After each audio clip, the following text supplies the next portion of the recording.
इस news के प्रायोजक है Iqbal fashion, Begumpet market, Solapur. सोलापुरातील प्रसिद्ध न्यूरोफिजिशियन डॉक्टर शिरीष वळसंकर यांच्या आत्महत्या प्रकरणातील आरोपी महिलेला 3 दिवसांची पोलीस कोठडी सुनावली। डॉक्टर वळसंकर यांना आत्महत्येस प्रवृत्त केल्याप्रकरणी आरोपी मनीषा माने या महिलाविरोधात गुन्हा दाखल। सोलापूर सत्र आणि दिवाणी न्यायाधीश तथा न्याय दंडाधिकारी दीपक कंखरे यांनी सुनावली पोलीस कोठडी। आरोपी मनीषा माने ही डॉक्टर वळसंकर यांच्या हॉस्पिटलमध्ये प्रशासकीय अधिकारी म्हणून कार्यरत होती। कामावरून काढल्याने आरोपी मनीषा माने हिने डॉक्टर वळसंकर यांना स्वतः आत्महत्या करण्याची धमकी दिल्याची माहिती समोर। सदर बाजारचे वरिष्ठ पोलीस निरीक्षक अजित लकडे यांनी 3 दिवसांची पोलीस कोठडी मागितली। दोन्ही बाजूचा युक्तिवाद लक्षात घेऊन न्यायाधीशांनी पोलीस कोठडी सुनावली। दरम्यान आरोपी मनीषा माने हिच्यासोबत या प्रकरणात आणखी कोणाचा सहभाग आहे का याचा तपास पोलीस करणार।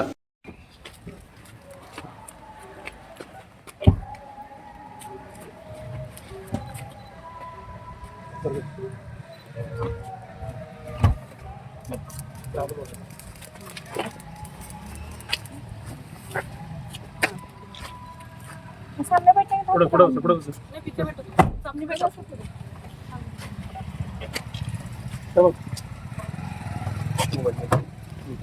तो मोबाईल मागे हो दादा माझा काय मोबाईल केवल तिवारी हो केवल तिवारी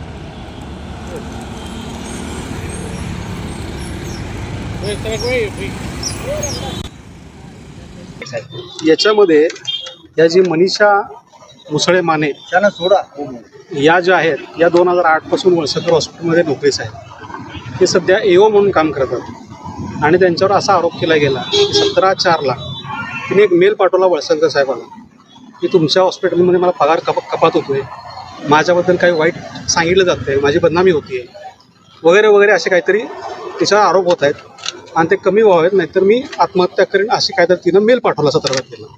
17 तारखेला मेल पाठवल्यानंतर डॉक्टर साहेबांनी त्यांना घरी बोलून घेतलं, घरी नाही हॉस्पिटलमध्ये बोलून घेतलं। हॉस्पिटलमध्ये बोलून घेतल्यानंतर या आरोपीने त्यांची माफी मागितली, लिखित माफी मागितली। माफी मागितल्यानंतर पुन्हा त्यांनी संध्याकाळी जाऊन रिव्हॉल्वरमधून गोळ्या झाडून आत्महत्या केली, अशी यांची FIR आहे।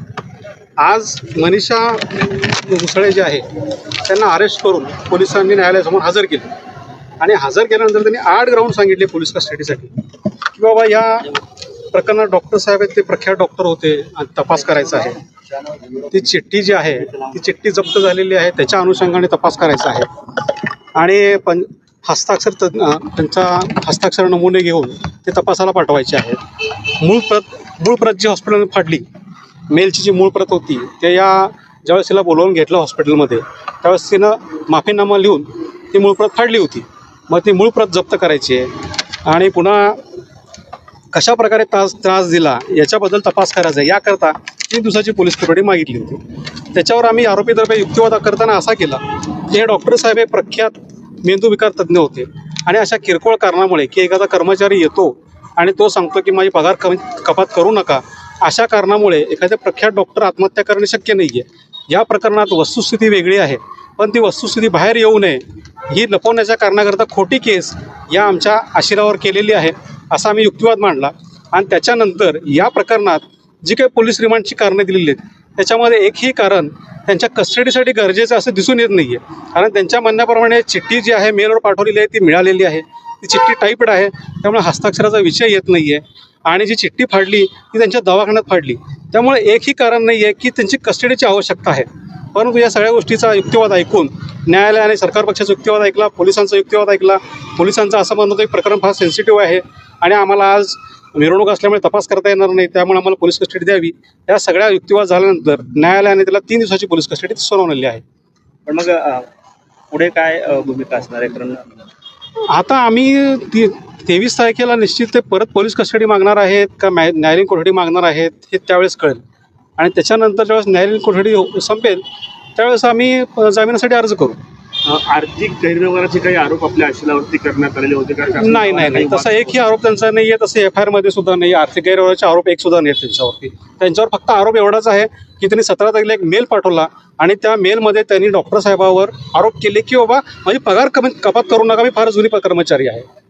आणि असे आरोप आहेत. त्याच्या व्यतिरिक्त दुसरे कुठले आरोप नाही आहेत. आपल्या आशिलांना स्वतः आत्महत्या करण्याची धमकी दिली आणि त्यामुळे मानसिक दबावापुढे डॉक्टरांनी आत्महत्या अशी केली. त्यांची स्टोरी आहे. पण त्याच्यानंतर ही घटना घडल्यानंतर डॉक्टर साहेबांनी आणि त्यांच्या पत्नींनी त्यांना हॉस्पिटलमध्ये बोलावून घेतलं असे ते FIR मध्ये सांगतायत.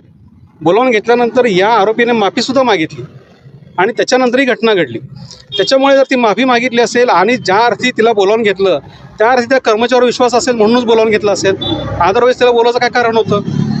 ती तेवढीच दुष्ट होती, ती तेवढीच त्यांना त्रास देणार होती, तर डेफिनेटली तिला बोलावून घेण्यात आलं नसतं.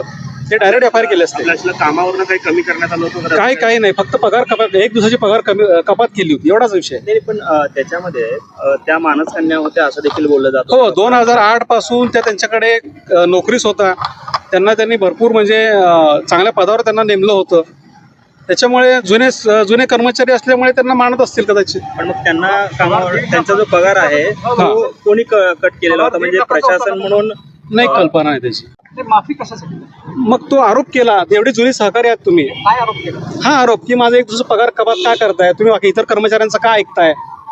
माफी मागायचं काय? तो मेलमध्ये पत्र पाठवलं ना, मग त्यामुळे डॉक्टर साहेब व्यथित झाले की अशी कशी पाठवली आणि त्याच्यामुळं ती माफी मागितली. किती पगार कपात झालेला आहे काय? एक दिवसाचा पगार असं सांगतायत. ठीक, आकडा नाही आला.